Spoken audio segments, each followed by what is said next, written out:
AI. Not exactly a topic you'd say is, hasn't been talked about over and over again. What are the different variants of ways of discussing this topic? Well, there's a lot, because it's progressing through its evolution of the leading edge technologies. And the topic that we're going to discuss here is around how to go forward with it profitably. So we're going to talk a lot about cost implications. We'll get into a little bit of the benefit, but it's really on that cost side.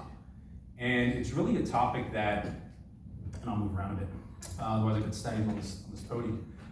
It's really a topic that really this time last year probably didn't feature, right? I don't think it really featured much in conferences and events at that time. So it's becoming much more topical. I'm actually very excited because it generally is permeating all the other discussions, presentations today, et cetera. And I'm very excited about that because I do think that's what needs to happen to Gartner Hype Cycle, move this technology from the peak of inflated expectations through the trough of disillusionment. We are not there yet, by the way, and up to where it's going to really drive massive gain. And hopefully that happens over the next 3 or so years, but we'll get into that. Okay, next slide. So this is the breakdown. Oh, do I have a clicker? Oh, I do have a clicker. See, I didn't even use it. Okay. Okay, see? All right, I just got to talk to myself more. So we're going to go through the following topics. So we're going to talk about industry context a bit, level set on things like growth, investment drivers and trends. We're going to talk about cost trends. We're going to talk about return trends. And then we're going to get into what I call determining factors. These are the factors that really set the table for your AI cost. And Gen AI, by the way, we're going to be very specific, because AI is machine learning, has been around for 10, 15 years, but Gen AI, okay? That's really going to set the table for your Gen AI cost optimization. So inherently, they do optimize costs, but they're things that you have to set the table. You're playing checkers, chess, or whatever game you're playing, you got to set the board game first. And then we'll bring that to life a bit. Then we'll go through the actual cost drivers themselves, right? And there's a lot of things that can be done to drive massive cost gains and really get those operating incomes, Jonathan, driving, right? So there's a lot of things that can be done about that. And including, you'll see, with determining factors as well. And then we'll bring that to life with industry examples. And then we'll talk about AI acceleration generally, not just profit, etc. There's a lot of things to consider, just briefly. And then we'll open up for Q&A. And Q&A, if we do not get to all the questions, we hardly ever do in any of the sessions, right? But we get to maybe 1 or 2. I'm here the rest of the day, so happy to entertain them. So we'll make sure we get that done. It will be interactive, though. So we're going to have, look, let's face it, we're mostly done now, day 2. It's maybe getting close to sleepy time, so we're going to make sure we have a lot of interaction here. So that's planned. Okay? All right, let's jump in. Maybe. Yeah, good. Okay. Trends. AI is growing. Probably seen a lot of these numbers. They're very supply-centric, but they're important because people are not going to invest in this technology if it's not going to bear some fruit. So it's worthy of discussing. It's not just one number, but it's one number to consider. So 27.7% CAGR from 2025 to 2030 for this technology. That's what's being invested in this technology. Yes, it includes the likes of NVIDIA, et cetera, but again, they're not going to do this unless there's money in there. It's been 30% from 2020 to 2025. So just a little bit of a tick down, but that's to be expected. You got a bigger base. Not much of a tick down. The next comment is around adoption. I mentioned that in my as part of the panel last time, right? But last year was a pivotal year for AI in terms of scaling. It's the dip the toe in the pool for AI scaling. There's been a lot of hype for many years. It has started to scale last year. It moved from 55% adoption to 72% for at least one or more business function in production, live, right? But that's a big step because before it was 55, and it's 50, and it's 52, and it's going up and down. It's another topic why it's going down, or was going down, right? But step change last year. I mentioned this a bit in the panel as well. 92% of organizations are going to invest more in AI and you see the charts there, right, on the top, are gonna invest more in AI over the next 18 to 36 months, right? So again, it's on the demand side too.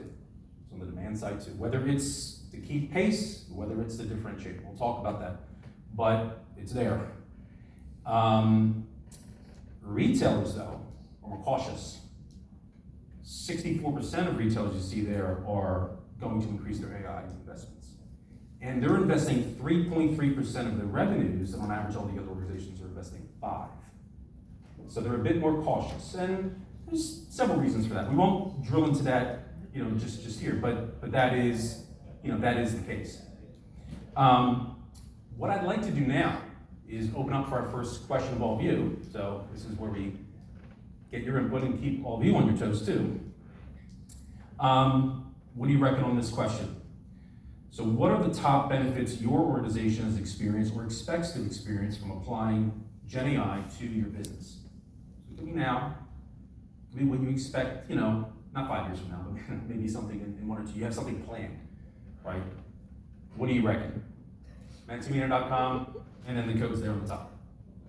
And then once you get that, then you'll be all set for the rest. Okay, cool. Someone's already higher cost. Meaning, I'm assuming that means to reduce your high cost. Personalization, content improvement, efficiency. Yep. Okay. Yep, it's playing out pretty close to what I thought. Number one is productivity and efficiency. Number one by far. By far. 79% of CIOs are using AI Gen AI for productivity reasons. ChatGPT helping, anything that'll just help automate your daily work. Copilot, et cetera, right? Anything productivity. Second is customer experience. Productivity is fine. 79% customer experience is like 42%, right? And then the rest. Now, contrasting.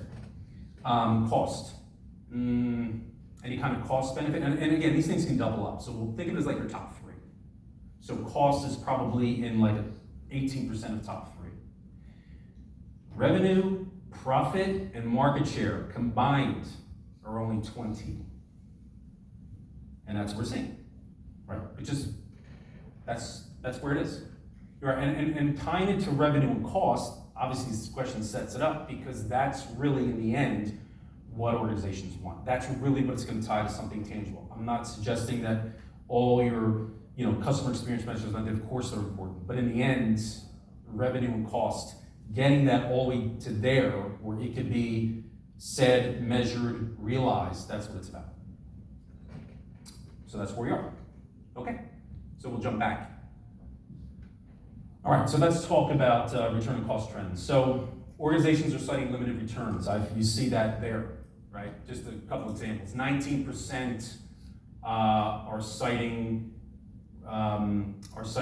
revenue returns of 5% or more. I mean, 5% is not, you say, well, that's not double digit. Is that really transformational? Well, no. But where the technology is, that's why I set the marker there. Obviously, you really want to be double digit. But only 19%, 5% or more. 23% are saying that they're getting any kind of cost benefit, any. Right? And that, again, feeds very well to discussions we've been having throughout the day about this, right? So that's real. 90% of CIOs believe that their challenges in managing AI cost specifically limits their value realization. So the cost equation, very important. As usual, you can control cost first, right?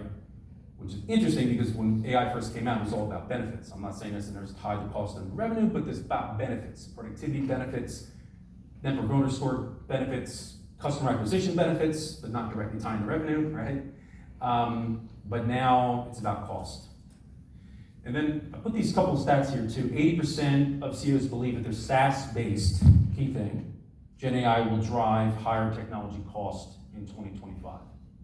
And if you look at large language models, the other thing I put up there, 5 to 20 times greater.